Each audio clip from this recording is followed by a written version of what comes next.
자, 오늘 오전에 다 같이 읽으실 성경 말씀은 시편 74편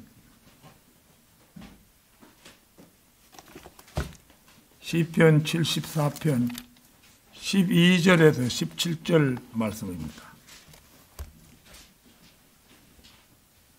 시편 74편 12절에서 17절까지 말씀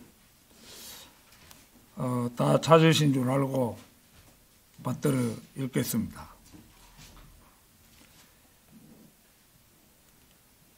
이는 하나님께서 예로부터 나의 왕이시오 땅 한가운데서 역사하시는 구원이시기 때문이니이다.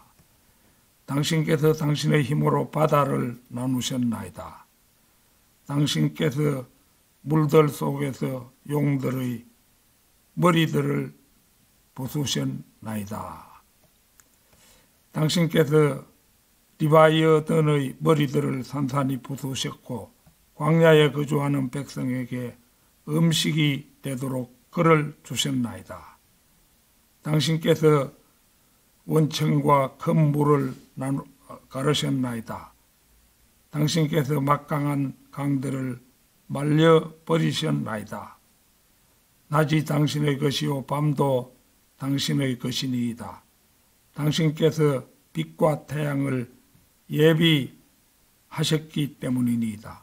당신께서 땅의 모든 경계들을 정하셨나이다. 당신께서 여름과 겨울을 만드셨나이다. 자, 오늘은 거기 이제 12절에 보면은 이는 하나님께서 예로부터 나의 왕이시오 땅 한가운데서 역사하시는 구원이시기 때문이니이다. 이 말씀에서 이제 제목을 추출했는데요. 이 땅에 구원을 베푸신 나의 왕 예수 그리스도, 이 땅에 구원을 베푸신 나의 왕 예수 그리스도, 이런 제목으로 말씀을 드리겠습니다. 시편 제3권, 그 시편의 세 번째 책은 시편 73편에서 시작하여 시편 89편에서 끝이 납니다. 이 세 권 가운데, 이 3권 가운데 가장 많은 부분을 노래한 시인은 성경에 나타난 그대로 아삽이라는 사람입니다. 역대기상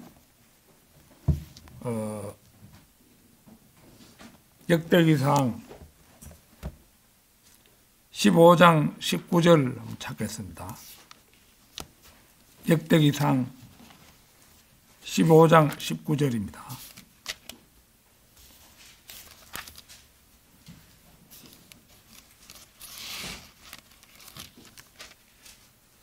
(15장 19절) 그렇게 하여 노래하는 자들과 해만과 아삽과 에단이 놋 심벌저들을 치도록 임명되었더라. 보는 것처럼 이 아삽은 심벌저를 연주하며 노래하는 자였습니다.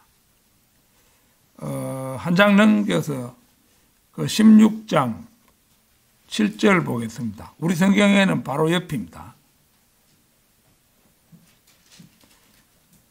그날 비로소 다윗이 주께 감사하는 이 시편을 먼저 아삽과 그의 형제들의 손안에 넘겼더라. 여기를 보면 다윗은 무엇인가 시를 지으면 종종 그것을 아삽에게 전달했음을 알 수가 있습니다. 그리고 그렇게 한 까닭은 아삽이 단순히 그냥 심벌저라는 악기를 연주하는 자가 아니었기 때문입니다. 역대기상 25장 1절도 한번 보겠습니다. 역대기상 25장 1절.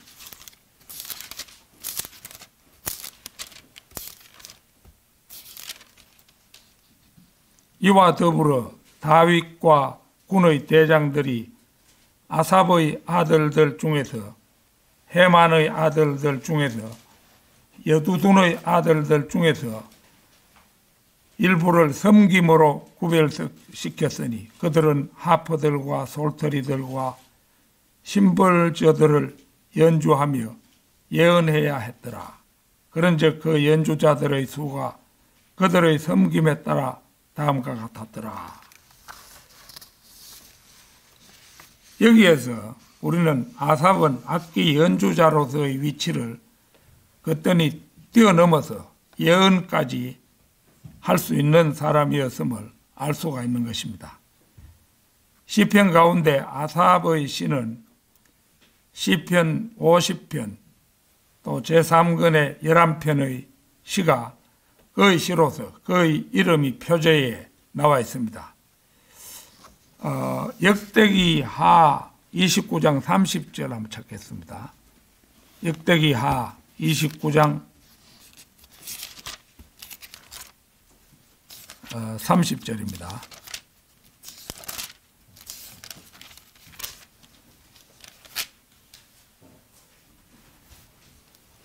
이뿐만 아니라 히스키야 왕과 통치자들이 레위인들에게 다윗의 말들과 선지자 아삽의 말들로 주께 찬송을 부르라고 명령하였더라. 그러자 그들이 반가워하며 찬송들을 불렀으며 그들이 자신들의 머리를 숙여 절하고 경배하였더라. 보는 것처럼 아삽은 예언을 할 수 있었으므로 선견자로까지 불리고 있음을 우리가 볼 수가 있습니다. 자, 이 땅에 구원을 베푸신 나의 왕 예수 그리스도, 첫째는 용의 정체입니다. 거기 오늘 본문 말씀에서 13절인데요. 13절 당신께서 당신의 힘으로 바다를 나누셨나이다. 당신께서 물들 속에서 용들의 머리들을 부수셨나이다. 그래서 이 구절에서 먼저 우리가 알 것은 이제 물들이 물들 속에서 용들의 머리들을 부수셨나이다. 이렇게 하셨기 때문에 물들이 무엇을 말하느냐 하는 겁니다. 성령님의 조명을 받지 못한 숱한 주석가들은 당신께서 당신의 힘으로 바다를 나누셨나이다 라는 대목을 보고 출애굽 때의 홍해 사건을 가리킨다고 주석했습니다. 그러나 이것은 홍해의 물들이 절대로 아닙니다. 물들은 태양계보다 훨씬 뒤에 있는 것으로 우주 저편에 있는 깊음을 가리키는 말입니다. 그러니까 여기에서 뭐 바다를 나누고 창세기에서 바다를 그 우주를 창조할 때 바다를 나누고 뭐 이랬잖아요. 그 다음에 당신께서 물들 속에서 용들의 머리들을 부수셨나이다. 이게 이제 홍해 사건과는 전혀 관계없고 태양계보다 훨씬 위에 있는 것으로 우주 저편에 있는 깊음을 가리키는 말인 것을 우리가 알 수가 있습니다. 구약성경 하박국 3장 15절 찾겠습니다.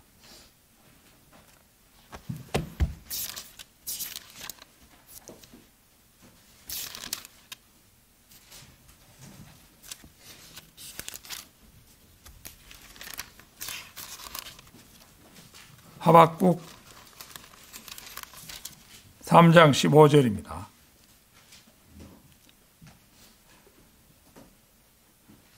당신께서는 이제 예수님을 가리키죠. 당신께서 당신의 말들과 함께 바다를 가로질러 이 바다가 기품입니다. 거대한 물들의 무더기를 통과하여 걸어가셨나이다. 이 구절은 모든 내용이 문자 그대로이며 바다도 문자 그대로 바다입니다. 그러나 홍해나 대서양 같은 바다를 가리키는 말이 결코 아닙니다. 이 바다는 대서양이나 태평양이 한 방울의 물로 여겨질 만큼 거대한 물덩이이기에 거대한 물들의 무더기라고 지칭하고 있는 이 바다를 우리 주님께서 재림하실 때 이제 말을 타고 통과하실 겁니다. 그때 이제 우리도 이미 휴거 때 하늘로 갔다가 그리스도의 심판 때와 어린 양의 혼인식을 거쳐서 이제 예수 그리스도의 뒤를 따라서 우리도 함께 재림하게 되겠죠. 요한계시록 19장 11절에서 14절 또 잠시 한번 보겠습니다. 요한계시록 19장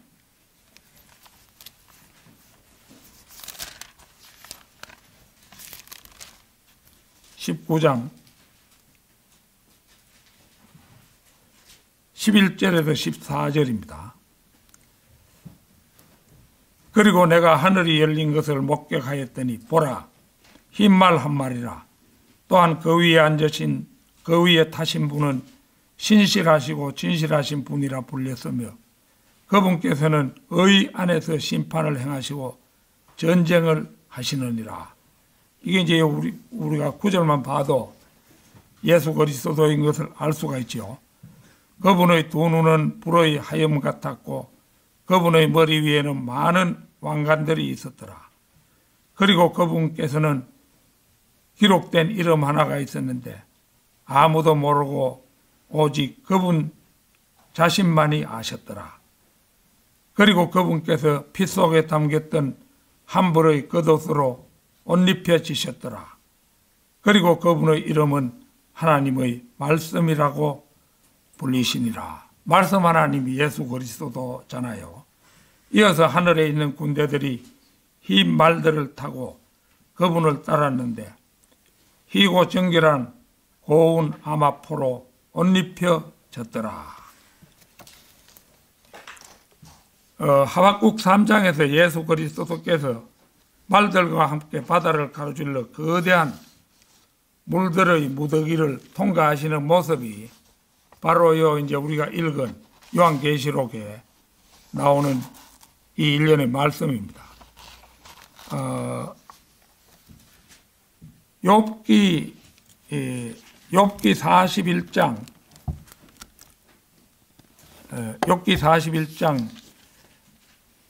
그런데 이제 우리 성경이 이게 종이가 아주 얇고 이래서 성경 찾기가 좀 익숙해져야 되는데요. 그러면 이제 욥기 같으면은 이게 이래 보면은 색인이 너의 욥 이래 돼 있고 그 다음이 시편인데 그러면 욥기는 시편에 가깝다는 거죠. 그러니까 시편에서 딱 펼쳐가지고 그러고 욥기 41장이니까 이게 욥기가 거의 끝나가는 부분이니까 그 시편 처음 시작하는 데서 가깝다는 걸 알 수가 있죠. 그래서 불과 시편에서 한 장, 두 장만 넘기면 욥기 41편이에요. 그래서 이거를 요령을 좀 익혀가지고 성경 찾을 때 빨리빨리 찾을 수 있도록 그렇게 해주시기 바랍니다. 어떤 경우에 이 남아는 저보다도 제가 읽고 있는데 책장 넘기는 소리가 막 들리거든요. 그거 좀 익숙하지 못하다는 그런 얘기죠. 자, 41장 1절 너는 낚싯바늘 하나로 리바이어던을 끌어낼 수 있겠느냐? 아니면 네가 아래로 내리는 줄 하나로 그의 혀를 끌어낼 수 있겠느냐? 여기에 나오는 리바이어던을 이제 우리가 과거 성경에서는 리비아단이라 이렇게 되어 있는데 리비아단은 찾으면 사전에 잘 안 나오는데 이 리바이어드는 사전에 나와가지고 사전에도 나오는 말이기 때문에 이거 붉은 줄이 안 꺼입니다. 그래서 리바이어든을 그 변개된 성서들은 이제 악어라고 번역했는데 이것은 초자연적인 존재인 사탄 루시퍼로 5번째 그룹인 용입니다. 자, 그 뒤에 이제 41절, 31절에서 34절, 31절에서 34절, 이게 그 교만의 왕 사탄을 묘사한 그 대표적인 구절입니다. 그가 기품을 한 냄비처럼 끓게 만드는도다. 그가 바다를 향유가 든 한 항아리처럼 만드는도다. 그가 한 행로를 그의 뒤로 빛나게 만드나니 누군가 기품을 백색이라고 생각하리라. 땅 위에는 그와 같은 것이 없나니 그는 두려움 없이 지음을 받았느니라. 그는 모든 높은 것들을 바라보느니라. 그는 모든 교만의 자식들을 다스리는 한 왕이라. 이제 우리 성경이 표준 킹 제임스 성경이 아주 번역이 잘 된 것을 알 수가 있어요. 우리가 읽어보면은 말이 제자옥에 딱딱 들어갔어요. 그래서 우리가 이 성경을 읽을 때 자부심을 가지고 그래 읽어야 되겠죠. 이제 여기 그 방금 읽은 부분에 나오는 기품은 우주 저편 둘째 하늘과 셋째 하늘의 경계가 되는 기품입니다. 땅 위에는 그와 같은 것이 없나니 라는 구절로 볼 때 악어라는 번역은 모순이죠. 악어는 땅에 있잖아요. 물론 물에 살지만은 이 지구상에 있는 것인데 땅 위에는 그와 같은 것이 없나니 이렇게 하나님께서 말씀하셨는데도 악어라고 번역하는 그 사람들 머리가 이상한 머리죠. 그래서 악어라는 번역은 자기 모순에 빠진 엉터리 번역임을 알기 어렵지 않습니다. 더구나 34절에서 그는 모든 교만의 자식들을 다스리는 한 왕이라는 구절 역시도 악어가 자신의 지능을 가지고 이러한 왕이 될 수 없다는 사실은 너무도 분명합니다. 요한계시록 13장, 요한계시록 13장은 적그리스도가 나오는 그런 장이지요. 1절하고 3절 보겠습니다. 이어서 내가 바다의 모래 위에 서서 한 짐승이 바다에서 일어나는 것을 목격하였으니 7머리와 10뿔을 가졌고 그의 뿔들 위에는 10개의 왕관들이 있으며 그의 머리들 위에는 신성 모독하는 이름이 있었더라. 그리고 내가 보았더니 그의 머리들 중 하나가 상처를 입어 죽게 된 것 같았도다. 그런데 그의 치명적인 상처가 치유되었더라. 그러자 온 세상이 경이로워하며 그 짐승을 쫓았더라. 여기에 나온 짐승이 고래로 상징되는 리바이어든입니다. 리바이어든에게는 7개의 머리들이 있으며 그 머리들 중 하나는 큰 상처를 입게 될 것이라는 것입니다. 그러니까 이제 지금이 그 세상 끝에 거의 다다라가고 있잖아요. 교회 시대의 거의 끝에 다다랐는데 이제 인간 중에서 영웅이라고 할 수 있죠. 이 자가 나와가지고 이제 교황이 되겠지요. 그래가지고 전쟁에 시달리는 이스라엘 보고도 이제 내가 너희들을 평화롭고 안전하게 해줄게 이렇게 이제 그 사람이 약속을 하는 겁니다. 물론 이제 이자가 어떤 자의 저격을 받아서 오른쪽 눈을 다치고 이랬는데 다 죽는다고 했는데 기적적으로 살아나니까 온 세상 사람들이 그를 따르게 되는 겁니다. 이자가 이제 적그리스도가 돼가지고 이스라엘에게 너희들을 평안히 거하게 해주겠다. 너희들 지금까지 불안하게 살았지 않느냐. 그래가지고 이제 협약을 맺었죠. 맺었는데 이게 전 3년 반이 지나고 후 3년 반에 들어가면서 그 언약을 폐기해 버리는 거예요. 그래가지고 이스라엘은 또 이제 대판 시달리게 되는 것이 성경의 시나리오입니다. 잠시 내가 얘기를 곁들였습니다. 자, 이 땅에 구원을 베푸신 나의 왕 예수 그리스도. 둘째는 환난 때 초자연적인 용이 상한 머리로 흘리는 만나로 광야에 거하는 백성들을 먹이시는 주님이십니다.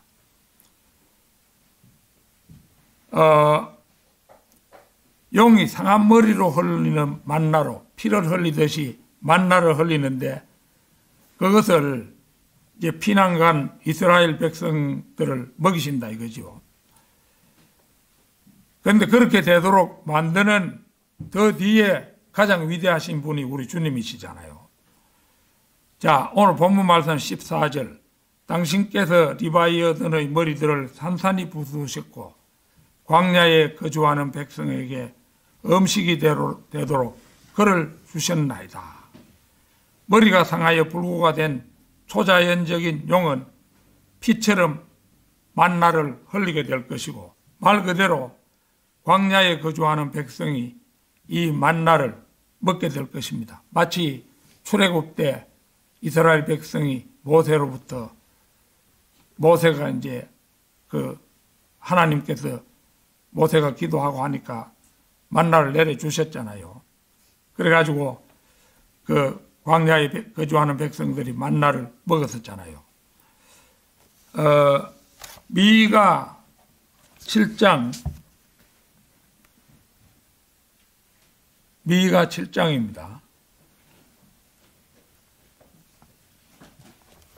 미가 7장 이것도 이제 나훔, 하박국, 스파냐 이게 한 색인으로 나오니까 나훔 앞에가 바로 미가니까 그거 찾으면 7장이 바로 나오죠. 그 앞부분이 바로 7장입니다. 7장 14절 15절 당신의 막대기로 당신의 백성을 먹이소서. 칼멜의 한가운데 있는 나무숲 속에서 홀로 지내는 당신의 유산에 속한 양떼를 먹이소서. 옛날들처럼 바산과 길르앗에서 그들이 잘 먹게 하소서. 네가 이집트 지역에서 나오던 날들대로 내가 그에게 경탄스러운 일들을 보이겠노라. 이 구절은 대환란 기간에 유대인들이 적그리스도로부터 도망쳐서 에돔에 있는 페트라에 숨는 것을 가리킵니다. 그러니까 환란 기간 중에 후 3년 반에 전반기 후반기인데 전반기는 평화롭잖아요. 조약까지 맺고 이래가지고 편안한데 후 3년 반에 적그리스도의 탄압을 견디다 못해서 이제 유대인들이 도망쳐서 에돔에 있는 페트라에 숨는 것을 가리킵니다. 페트라는 얼마 전에 요르단에 있다고 얘기했죠. 요르단은 이제 아랍 계통에 속하지만 비교적 온건해요. 중동전에서 요르단은 요르단강 서안 지구를 이스라엘에게 상당히 넓은 땅을 빼앗겼지요. 빼앗겨도 그 되찾을 생각 안 하고 이스라엘하고는 편하게 지냅니다. 그러고 바다에서 가스도 나오고 이렇게 하니까 이스라엘이 값싸게 이제 요르단에 주고 해서 연료 같은 것도 이스라엘이 나누어 주고 이렇게 합니다. 물론 돈 받고 주겠지만은, 그래서 이제 이 요르단에 현재 페트라가 있는데 그 페트라로 이제 유대인들이 도망치면은 하나님께서는 출애굽기와 민수기에 기록된 것처럼 페트라에서 유대인들을 부양하실 것입니다. 요한계시록 또 찾겠습니다. 요한계시록 12장 1절에서 6절입니다. 그리고 하늘에서 한 위대한 이적이 나타났으니 한 여자가 해로 옷입혀져 있었고 달이 그녀의 두 발 아래 있었으며 그녀의 머리 위에는 12별로 된 왕관 하나가 씌워져 있었더라. 그리고 아이를 수태한 그녀가 그 여자는 이제 이스라엘입니다. 그러고 이제 아이는 예수 그리스도라고 할 수 있죠. 그리고 아이를 수태한 그녀가 출산으로 상고를 치르며 울부짖었고 해산하게 되어 고통스러워하였더라. 그리고 하늘에 또 다른 이적이 나타났으니 보라 7머리와 10뿔을 지녔고 7 왕관이 그의 머리들 위에 있는 거대한 붉은 용 한 마리라. 그리고 그의 꼬리가 하늘의 별들 중 3분의 1을 끌어당겼고 그들을 땅으로 던졌더라. 이제 결국은 이 천사들이 우주가 창조되고 얼마 안 돼서 하나님께 반역해가지고 창세기 1장 2절에서 물로 심판을 받았죠. 전 우주적인 홍수로 심판을 받았는데 이때도 용이 천사들을 이제 3분의 1을 땅으로 던진다는 겁니다. 그때도 이제 배반하게 되겠죠. 그리고 그 용이 막 해산하려는 그 여자 앞에 섰으니 그녀의 아이가 태어나자마자 그것을 집어삼키기 위함이더라. 이윽고 그녀가 한 남자아이를 출산하였는데 그는 한 철장으로 모든 민족들을 다스릴 자라. 그런즉 그녀의 아이가 하나님께로 그리고 그분의 보좌로 붙들려 올라갔더라. 그리고 그 여자가 광야 속으로 도망쳤는데 그곳에는 하나님께로부터 예비된 한 처소가 그녀에게 있었으니 그들이 거기서 1260일 동안 그녀를 먹이게 하셨더라. 예비된 장소가 페트라잖아요. 자, 여기에서 한 여인은 이스라엘이며 사내 아이는 예수 그리스도입니다. 모든 민족들을 철장으로 다스릴 자라고 하는 대목이 바로 예수 그리스도임을 알게 합니다. 자, 그녀에게 있었으니 그들이 거기서 1260일 동안 그녀를 먹이게 하셨더라. 이 대목에서 르크만 목사님은 이스라엘이 광야로 도망할 때 안식일에 비행기로 피난할 것이 분명하다고 주석했습니다. 그것은 그 뒤 14절에서 보다 구체적으로 기술됩니다. 그리고 여자에게 한 거대한 독수리의 날개가 주어졌는데 그녀로 하여금 광야 안 그녀의 처소로 날아가게 하려 함이니 그것은 그녀가 한때와 두때와 반때 동안 뱀의 얼굴을 피하여 부양받는 곳이라. 앞서 1절에서 여인이 상징인 것을 알 수가 있는데 마찬가지로 여인이 이스라엘이죠. 그 다음에 마찬가지로 거대한 독수리의 두 날개, 역시 이게 비행기의 상징으로 쓰였음을 알 수가 있습니다. 여인은 12지파이므로 큰 비행기를 타고 이동한다는 해석이 자연스럽습니다. 바로 뒤 15절은 그러자 그 뱀이 그 여자 뒤에다 자신의 입에서 홍수처럼 물을 쏟아냈으니 그가 그녀를 홍수에 휩쓸려 가게 하려 함이더라. 여기에 기록된 사건은 팔레스타인 땅에 일어날 실제적인 홍수로 다니엘 9장과 예레미야 15장 5절 등에 잘 묘사가 되어 있습니다.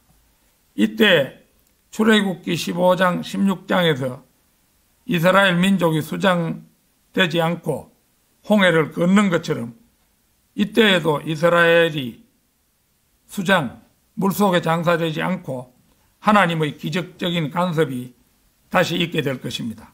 이스라엘 민족은 이때에 만나를 다시 먹을 것이고 그 후 그들은 팔레스타인으로 돌아가 다시 그 땅을 차지하게 될 것입니다. 이 땅에 구원을 베푸신 나의 왕 예수 그리스도, 셋째는 빛과 해를 준비하신 주님이십니다.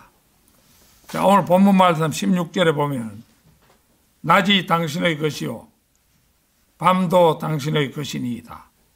당신께서 빛과 태양을 예비하셨기 때문이니이다. 웬만큼 성경을 읽어본 사람이면 다 아는 사실입니다만은 빛은 해가 아닙니다. 빛은 하나님의 빛입니다. 창세기 1장 3절에서 그 재창조의 맨 첫 번째 단계로서 빛을 창조하지요. 하나님의 빛은 창세기 1장 16절의 큰 광명이 아닙니다. 창세기 1장 3절에서 그리고 하나님께서 말씀하시기를 빛이 있으라 하셨느니라. 그러자 빛이 있었더라. 바로 요 빛이 하나님 자신의 빛입니다. 그러니까 태양빛은 아니죠. 말라기 4장 2절도 찾겠습니다. 말라기 4장 2절. 말라기 4장 2절. 그러나 나의 이름을 두려워하는 너희에게 의의 태양이 그의 날개들 안에 치유를 가지고 떠오르리라. 그리하면 너희가 밖으로 나가서 외양간의 송아지들 같이 자라나리라. 여기에 나오는 의의 태양은 예수 그리스도의 예표입니다. 이 말씀은 태양이 지상에 있는 모든 사람에게 빛과 생명을 주듯이 예수 그리스도라는 빛을 믿으면 그 사람에게 그리스도께서는 자신의 안에 있는 생명을 주시는 것입니다. 요한복음 1장 4절 5절 보겠습니다. 요한복음 1장 4절 5절.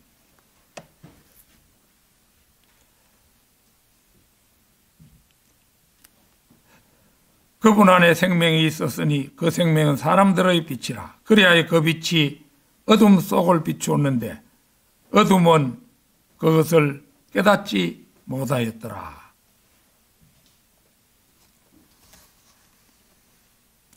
진짜 생명은 예수 그리스도께로부터 나옵니다. 인간이 갖고 있는 생명은 영적인 것이건 생물학적인 것이건 그 모두가 예수 그리스도께로부터 나옵니다. 영적인 생명뿐 아니라 육체적인 생명까지도 그 원천은 예수 그리스도라는 의미가 되겠습니다. 그 빛이 어둠 속에 비추었는데 이 말은 그 빛이 지금 어둠 속에 비치고 있건만 이런 뜻입니다. 그 빛이 과거에만 비쳤다가 사라진 것이 아니라 지금도 비치고 있다는 말씀인 것입니다. 그 뒤 9절 10절도 보겠습니다. 요한복음 1장 9절 10절. 그 빛은 참된 빛이었으니 그것은 세상으로 들어오는 모든 이에게 저마다 빛을 주느니라.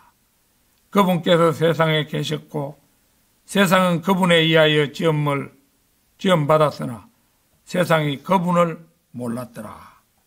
지금도 그분을 모르는 사람들이 세상에 부지기수로 있지요. 그 빛은 과거에 이 세상에 비치기 시작했습니다. 예수 그리스도께서 2000년 전 이 땅에 오심으로써 이 세상에 그 빛이 비치기 시작했던 것입니다. 그 빛이 그 이후 지금까지 어둠 속을 비춰왔고 지금 이 순간에도 어두움을 비추고 있습니다. 그런데 사람들은 그 빛을 깨닫지 못했고 지금은 그 빛을 깨닫더라도 대다수의 사람들이 그 빛을 미워하고 오히려 피합니다. 그러나 생각이 바르고 옳은 일을 하는 사람들은 그 빛으로 나와 그 빛을 마음으로 영접하고 빛 가운데 행합니다. 요한복음 8장 12절 찾겠습니다. 요한복음 8장 12절입니다.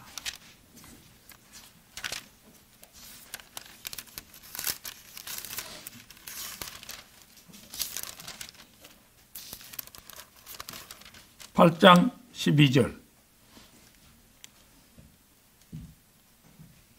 그때 예수님께서 다시 그들에게 일러 말씀하시기를 나는 세상의 빛이라 나를 따르는 자는 어둠 가운데 살아가지 아니할 것이요 오히려 생명의 빛을 소유하리라 하셨느니라.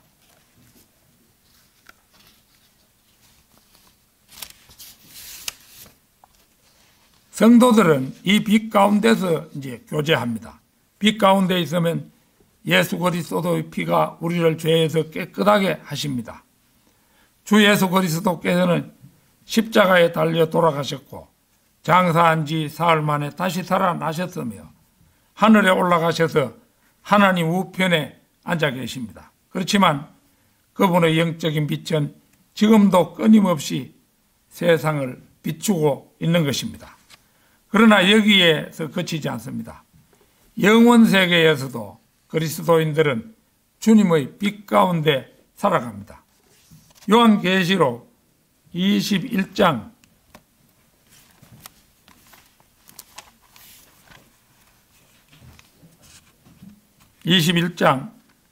23절 보겠습니다.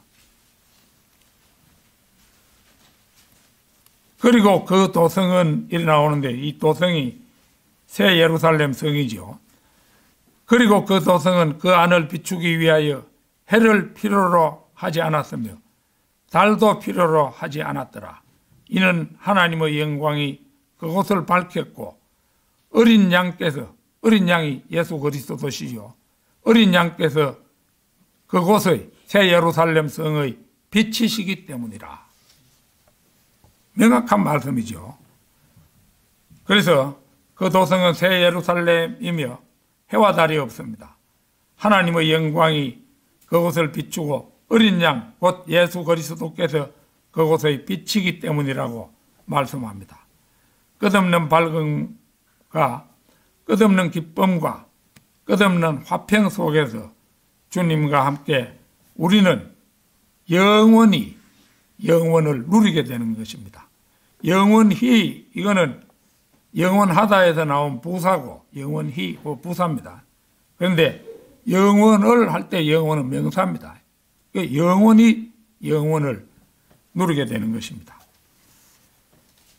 자, 이 땅에 구원을 베푸신 나의 왕 예수 그리스도, 넷째는 땅의 지경과 여름과 겨울을 만드신 주님이십니다.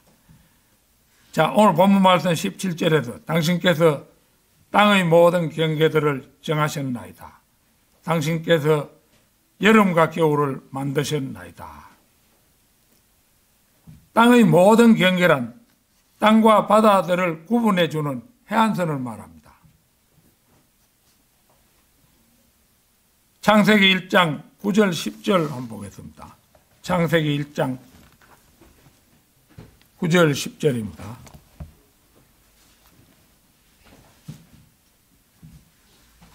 그리고 하나님께서 말씀하시기를 하늘나라의 물들이 하나의 장소로 함께 모여 마른 육지가 드러나게 하라 하셨느니라. 그러자 그것이 그렇게 되었더라. 그리고 하나님께서는 마른 육지를 땅이라 부르셨더라. 또한 물들이 함께 모인 것을 그분께서 바다들이라 부르셨더라.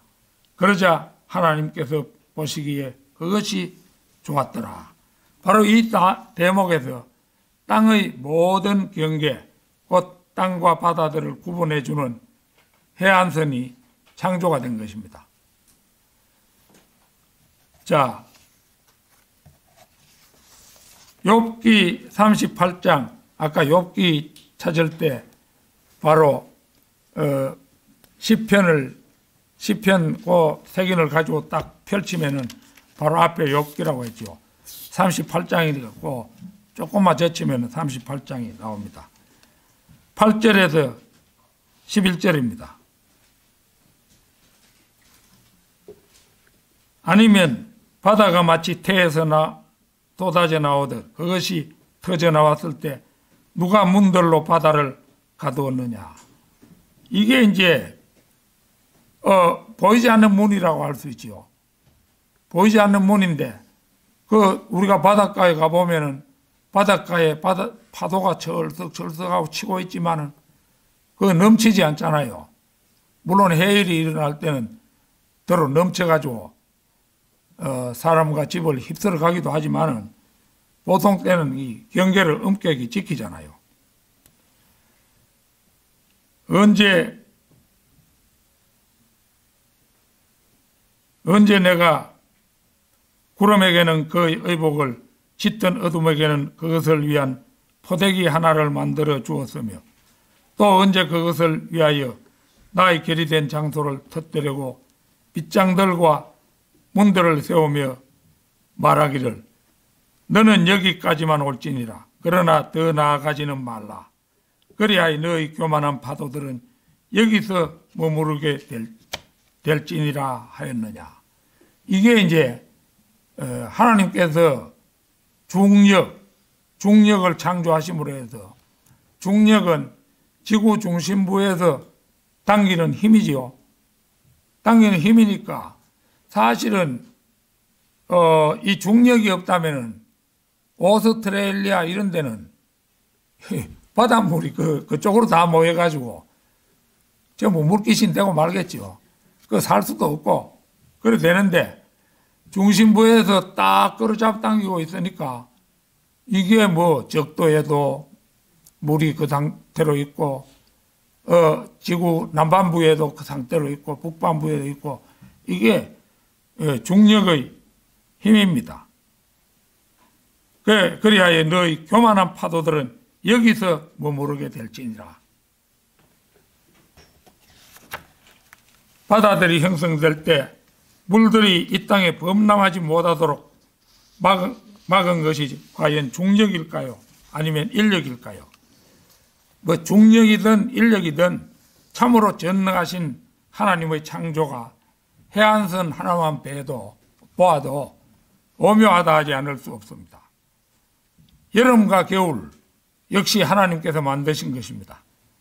계절이 태양 주위를 도는 지구의 공정과 지축의 경사에 기인한 것이라고 어떤 사람들이 알아냈다고 해서 또는 그 사람들이 달에 생명이 없다는 것을 발견했다고 해서 그것이 초자연적인 진리를 없앨 수는 없습니다. 둥근 지구를 만들어 놓고 지구의 지축을 조금 기울어지게 해버리니까 기울어진 채로 자전과 공전을 하니까 이게 사계절이 생겨나는 거예요. 여름과 겨울이 거기서 나온 겁니다. 달에 생명이 없다. 이거 성경이 오래전부터 기록된 말씀입니다.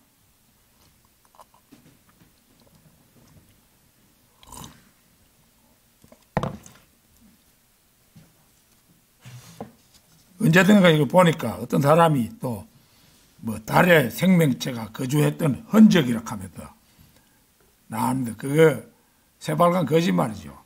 달에는 생명 자체가 살 수 없는 곳입니다.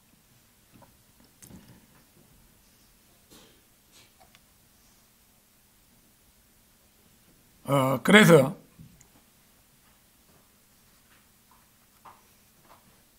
하나님께서 지축을 기울이시고 지구가 운동하게 하신 것입니다. 하나님께서 사물을 어떻게 차려 놓으셨는가를 발견한다고 해서 창조하시고 설계하시고 운전하시고 소유하시고 유지하시는 하나님을 없애버릴 수는 없는 것입니다. 창세기 1장 14절 찾겠습니다. 창세기 1장 14절. 그리고 하나님께서 이같이 말씀하셨느니라. 밤에서 낮을 나누기 위하여 하늘의 궁창에 빛들이 있으라. 그리고 그 빛들은 표적들을 위하여, 계절들을 위하여, 날들과 연도들을 위하여 있으라. 여기서 우리는 계절들이 하나님에 의해 창조되었음을 확인하게 되지요. 이어서 창세기 8장 21절 한번 보겠습니다. 이 노아의 홍수가 끝난 부분인데요. 8장 21절.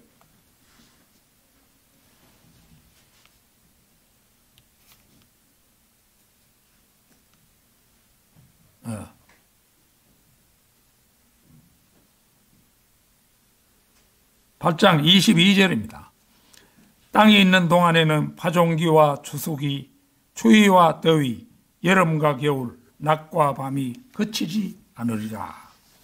이 말씀에 우리는 태양과 달이 존재하는 목적인 계절에 관한 첫 번째 언급이 있음을 봅니다. 르크만 목사님은 아마도 이때까지는 더위와 추위, 여름과 겨울이 없었을 것이라고 봅니다. 노아 홍수 이전에는 아주 지구가 전체적으로 따뜻했는데 이게 지축을 이제 좀 기울이니까 여름과 겨울이 생겨난 거죠.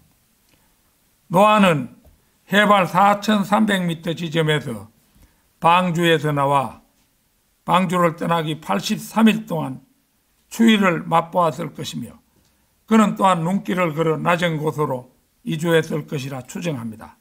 씨 뿌리는 시기와 추수하는 시기는 봄과 가을이므로 이로써 봄, 여름, 가을, 겨울이 오늘날과 같이 완전히 갖추어졌음을 알 수 있습니다. 우리는 세상에 태어나서 무심코 살아가지만은 경계와 계절 외에도 징조들과 날들과 연도들까지 모든 것이 전능하신 하나님의 놀라운 작품들임을 새삼 깨닫게 되는 것입니다. 결론적으로 우리의 왕이신 예수 그리스도께서는 수많은 일들을 행하셨을 뿐만 아니라 우리에게 가장 큰 구원을 행하셨습니다. 오늘 본문 말씀에서 이는 하나님께서 예로부터 나의 왕이시오. 본문 말씀 그 시편 74편 12절입니다.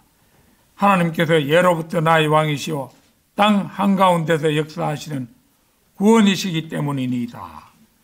우리는 예수 그리스도께서 죽어서 악취를 풍기는 나사로를 다시 살리신 일을 기억하고 있습니다.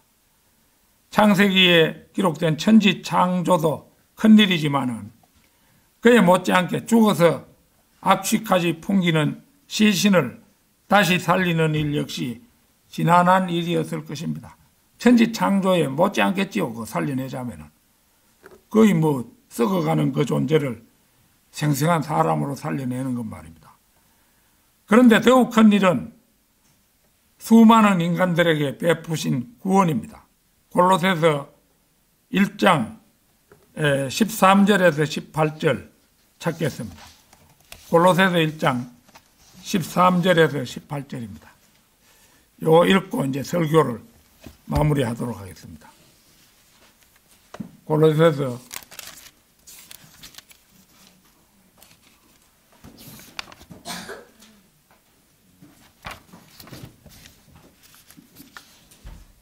1장 13절에서 18절.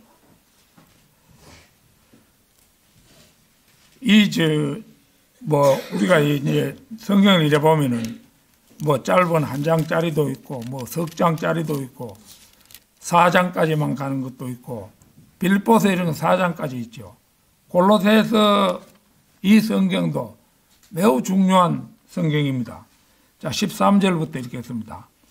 그분께서는 우리를 어둠의 권능으로부터 구해 내셨으며 그분의 소중한 아들의 왕국으로 우리를 옮기셨느니라.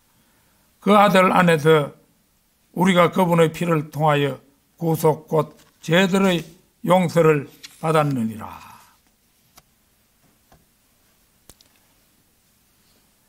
그분께서는 육안으로 볼 수 없는 하나님의 형상이시요 각각의 모든 창조물 가운데서 첫째로 나신 분이시라. 이는 그분에 의하여 모든 것들이 창조되었음이니 곧 하늘에 있는 것들과 땅에 있는 것들이요 볼 수 있는 것들과 육안으로 볼 수 없는 것들이니 그들이 보좌들이든지 통치권들이든지 정사들이든지 권능들이든지 모든 것들이 그분에 의하여 그리고 그분을 위하여 창조되었느니라. 그리고 그분께서는 모든 것들보다 먼저 계시며 그분에 의하여 모든 것들이 공존하시느니라. 지금 당장이라도 지구하고 이 우주에 떠있는 별들의 혼란을 가져오면 지구보다 더 큰 별이 와서 지구를 부딪히면 우리는 살 길이 없지요. 그분에 의해서 모든 것들이 공존하느니라. 그리고 그분께서는 몸된 교회의 머리시라. 그분께서는 시작이시요 모든 죽은 자들로부터 첫째로 나신 분이시라. 곧 그분께서는 모든 것들 안에서 월등함을 지니려 하심이라. 주 예수 그리스도도 그분께서 우리 모두에게 나의 왕이고 예수 그리스도가 되시기를 바람하지 않습니다. 다 같이 기도드리겠습니다.